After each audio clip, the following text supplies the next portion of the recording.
আমরা সিঁড়ি, তোমরা আমাদের মারিয়ে প্রতিদিন অনেক উঁচুতে উঠে যাও, তারপর ফিরেও তাকাও না পেছনের দিকে।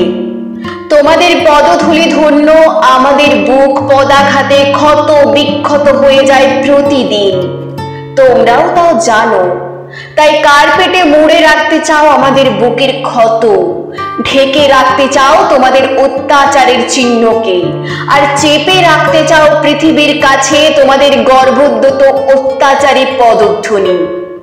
তবুও আমরা জানি চিরকাল আর পৃথিবীর কাছে চাপা থাকবে না আমাদের দেহে তোমাদের এই পদাঘাত।